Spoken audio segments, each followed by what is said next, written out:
La idea de la pel·lícula és l'acció directa que es va produir durant la dictadura per les guerrilles que intentaven donar un gir a la situació. A nivell visual és una meravella de paisatges, la fotografia. Jo crec que Cara Cremada és justament una producció de compromís i de qualitat. Cara Cremada és una pel·lícula honesta que parla del fet de resistir. Hi ha molt d'esperit humà i a mi això és el que m'agrada. És la història d'un home d'Encara Cremada, però d'uns homes i unes dones que van viure encara no fa 50-60 anys, però que la seva vida era molt diferent de la nostra i que val la pena conèixer-la.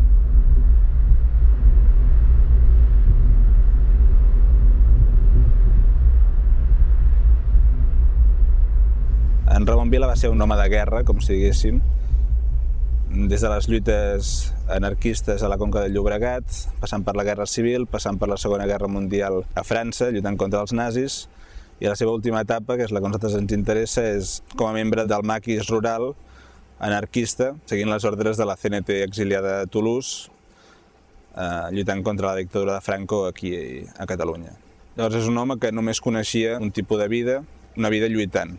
Per aquest motiu, bàsicament, quan la CNT va decretar la retirada dels últims homes d'acció a la península, perquè no s'havia pogut donar un gir a la situació com pretenien, Ramon Vila no accepta aquesta derrota, potser per inèrcia, potser per convicció, es queda sol o pràcticament sol amb 4 gats, lluitant aquí contra el règim. En Ramon era un sabotejador que treballava amb qualsevol mena d'element per sabotejar. Quan hi havia efectius podia treballar amb explosius, però quan no n'hi havia, com va ser el cas quan es van retirar els altres, serrava les torres d'alta tensió amb una serra de metall. Aquesta manera com d'entendre la lluita, practicar-la de la manera que sigui amb els mitjans que es tinguin i fins al final, fins a la mort, va ser l'espurna una mica que engegava la pel·lícula. Han aconseguit els autors crear un personatge audiovisual cinematogràfic amb molta força, amb molta potència, justament perquè expressa o d'alguna manera fa seves totes aquestes voluntats de la determinació d'una persona per aguantar, per resistir. Des d'un punt d'aquí abans de trobar l'arbre. Si va recte i llavors et veiem només la pistola és més impressionant.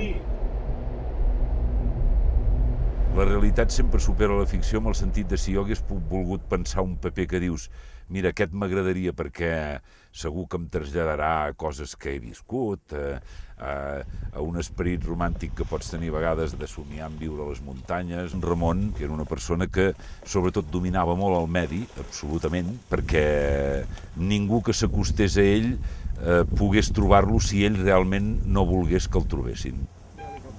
El fet de no tenir recursos, òbviament ens va obligar a rodar les nits en ple dia perquè no teníem llum, aleshores, clar, el concepte, el Day for Night, la nit americana, i bueno, sempre és una cosa complicada, no? És una llicència, és una convenció. Podem tallar, podem tallar, sisplau? Els exteriors són complicats. L'exterior depèn del sol, depèn del temps que fa, no? El sol, els núvols, si plou... Vale, doncs tothom a punt, que a les 6 sembla que vingui. Un núvol. Tenemos que hacer la danza de las nubes. Has de fer el millor que pots amb el que el temps et dona, no? Acció.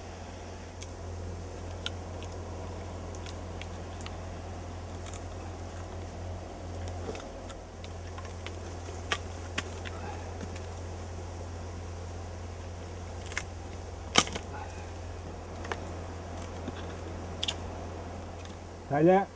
A nivell d'imatge, el projecte de Cara Cremada ja es va plantejar en un principi de fer-ho amb la Red One. La Red One et dona molta informació amb la que poder treballar la imatge en postproducció. La temperatura de color la tries a postproducció, la degradació és més mínima que amb una càmera de vídeo normal, en què ja es queda aquella imatge amb una compressió molt determinada. És una càmera pesada que ens va suposar molt d'esforç físic perquè rodàvem a localitzacions bastant inhòspites, de pujar muntanyes i tal, i doncs, vam patir-ho físicament, el fet de pujar tot el material, etc.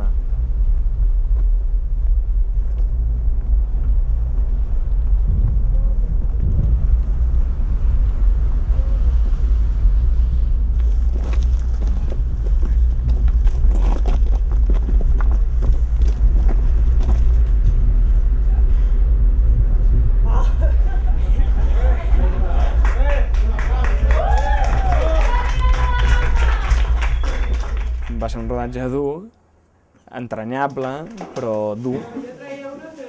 Quan li vaig preguntar, escolta, quina música posareu en aquesta pel·lícula? O posarem? I em va dir El so del bosc. I a mi això em va agradar molt, perquè clar,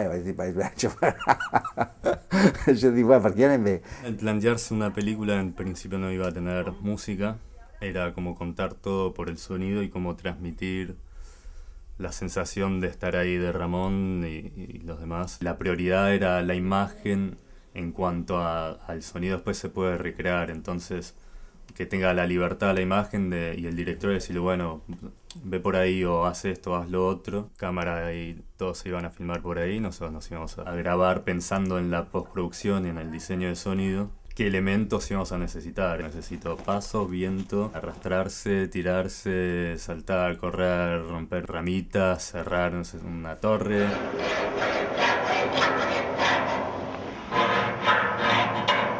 Hi ha una intensitat de narrativa que costa d'explicar, perquè és una pel·lícula realment amb molt pocs diàlegs, però que manté una intensitat narrativa i que té un fil narratiu on agafar-te al llarg de la pel·lícula. Per mi, Cara Cremada és l'oportunitat de que 50 persones s'hagin embarcat en un projecte i hagin pogut aprendre sobre la marxa. Jo crec que això és una manera de fer indústria. Cara Cremada, jo crec que tot i que el tema és els maquis, no és la típica pel·lícula sobre la guerra civil o els maquis, sinó és una crònica molt realista sobre la resistència. És un retrat real, no solament la resistència contra l'opressió, és un retrat real de l'existència.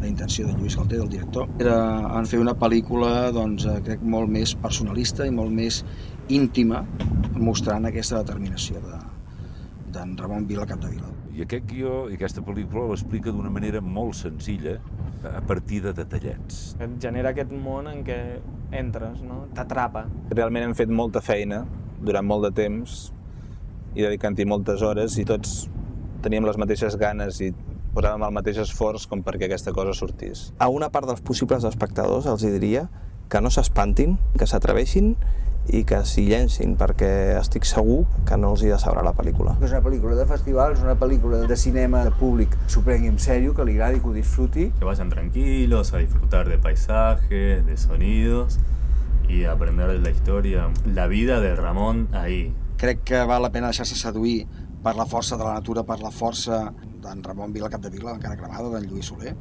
i penso que té molts valors que fan que t'estiguis assegut a la cadira, contemplant un exercici narratiu cinematogràfic molt diferent a la majoria de pel·lícules que hi ha realment a la